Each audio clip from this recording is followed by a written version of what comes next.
Hi friends, welcome back to another video where we talk about harmonic analysis of 2 degree of freedom systems. In the last video, what we just saw was we looked at a 2 degree of freedom system, we set up the governing equations for the system, and then we looked at concepts like what are natural frequencies and what are mode shapes. Now let us rewind whatever we had discussed in the previous lecture with a typical example as shown over here. So here what I've shown is a 2 degree of freedom system. The stiffness of all these springs are identical and the masses are also identical in value. Now by following the same procedure what I have detailed out last time, there are two natural frequencies for the system. One is root k by m and the other is root 3 k by m, and the corresponding mode shapes I mean are given below here. Now you can see over here, let's say if I take both mass as m1 and m2 in the upward direction by unity, and if I leave it, this is the kind of shape it will assume. So the mode shape, or as written in a column vector, will look like this: 1 1. To tell you another fact, this is just a ratio. It doesn't have any physical significance. The 1 and 1 doesn't have much of a significance. It can be written like half half as well, like zero point 0.5 zero point 0.5 as well. But the more important thing here is that when mass 1 moves in the same direction, mass 2 also moves by the same amount in that direction, corresponding to this natural frequency. Again, it can be thought of as when it moves in the first mode, the middle spring kind of doesn't have any elongation, so we can think of it as two springs in parallel with stiffness 2k with the total mass 2m. So the natural frequency amounts to something like root k by m. This is another way of remembering that the first natural frequency is root k by m. But here you see, here you can think of it like this: when this mass moves unity in the upward direction, this mass moves the other way around. So this is the corresponding mode shape. Here we have the node where the displacement is coming to 0 corresponding to this mode, and natural frequency is 3k by m. Here you can see all the springs are in action, so higher the stiffness, so more the natural frequency, and this will be the corresponding mode shape. Again, this 1 and minus 1 doesn't hold much of a significance. They have to be seen as a ratio or a pictorial representation of the mode. Okay, so that was about the natural frequencies and the mode shapes about of this system. Now let's see, when acted upon by a force, let's say it is acted upon by a harmonic force at this point, how the system will respond. Let's have a look at it. A quick revision. So this was the system. We looked at the forces acting on these individual masses as if they were acted upon by two external forces, F1 and F2 here. We use Newton's second law to write equations of motion for these two masses as shown over here. Then we arrived at these two equations as shown over here. Then we try to put them in a matrix form as shown over here, and this was how it looked like finally. Here in this particular example, what we are going to solve now, there is no F2, it is only external force is acting only at the point mass 1. So that's what I have written down here. F2 of t is 0, F1 of t is acted upon by an F0 force.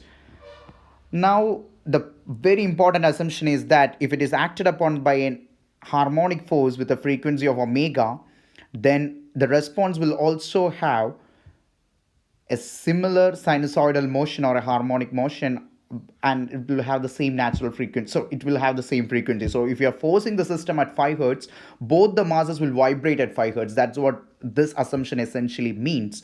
But they can vibrate with different amplitudes. They need not move by the same amount, they can move by different amounts when it is acted upon by an external force. Let me be very clear here, I'm not talking about the mode shape or making it to vibrate in a particular mode. I'm talking about making the system vibrate at any arbitrary frequency. For example, if the natural frequency is 3.5 hertz and 7 hertz, we are talking about a situation where the system is subjected to a harmonic excitation at 5 hertz, then how the solutions will look like. So that's what we are interested. Don't get confused with the mode shapes and natural frequencies at this instant. So now we can plug this to assumptions into the system of equations, into the system of governing equations. Things become relatively easy then. So this is how the matrix will look like. Now this is a simple matrix algebra. You need to take the inverse of a 2 by 2 matrix. To find the inverse of a 2 by 2 matrix, it's relatively easy. Interchange the diagonal elements, change the sign of non-diagonal elements, then divide it by the determinant of this matrix. So that's what I have shown over here. Now we have an expression for x1 and x2. Now let's have a close look at them. This is how the expressions for x1 and x2 turns out to be. Now let's try to plot them. Once you plot them, try to plot them as what non-dimensional numbers, because let's say capital X1 is the displacement, amplitude of the displacement, then f0 by k will give the static displacement. So I'm plotting the ratio, or what is called as the magnification factor over here. And a couple of interesting observations here. There are two natural frequencies, and at the two natural frequencies, this amplitude assumes very high values. Those are called resonances of the system, pretty much expected. And the same trend is shown there for this x2 displacement also. Here we can see at resonances it assumes very high values, and we can see there is a phase shift.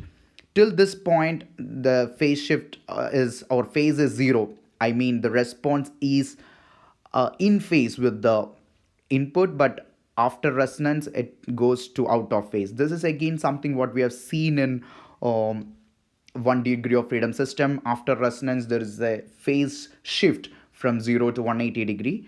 This is something we have observed in our 1 degree of freedom system as well. Another interesting observation is that it's pretty important. Let me put it down here. Like when you have a 2 degree of freedom system, say we have a 2 degree of freedom system here, and it is acted upon by an external force here. This particular mass is acted upon by an external harmonic force like this.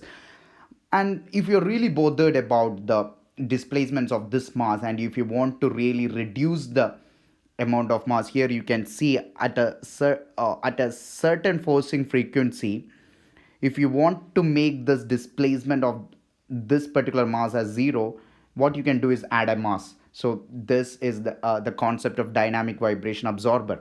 That means assume that this mass was not there. There was a single degree of system. It is acted upon by a harmonic force, and if you want to make sure that at a particular forcing frequency, if you want to have zero displacements for this mass, then what you can do is add an additional mass, modify the system so that you are working around this point. So this is the whole concept of dynamic vibration absorber. Just a fact which I thought it would be nice to discuss at this point of time. Now let's start plugging in some values to the two equations whatever we have arrived at. Say we are applying a force of 600 Newton. The spring stiffness is 10 to the power 4 Newton per meter. Then mass of individual masses are 10 kg. It is acted upon by a force acting at a frequency of 4 hertz. Then you are asking yourself what will be the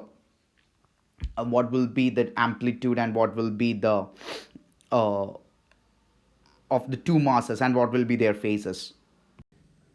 Answer to that question is fairly simple, because we have these two expressions over here for x1 and x2. So I wrote a small MATLAB program, and I varied this omega forcing frequency, and I plotted capital X1 and X2 with respect to the forcing frequency omega.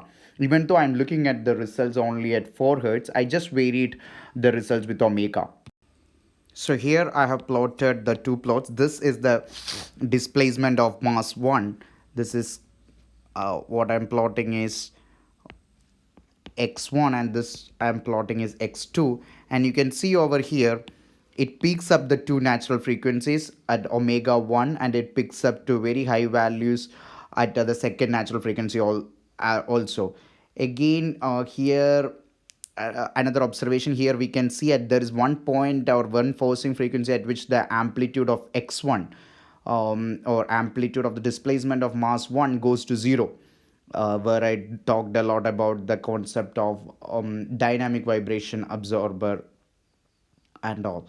Then this is the displacement observed by the mass 2. Here also you can see at resonance it peaks up, and one another observation is that since we didn't give any damping, that's why the peaks are so sharp. Had we given some amount of damping, the peaks would have assumed shape like this, and the width is an indication of the amount of damping present in the system. More details in the subsequent video on those aspects.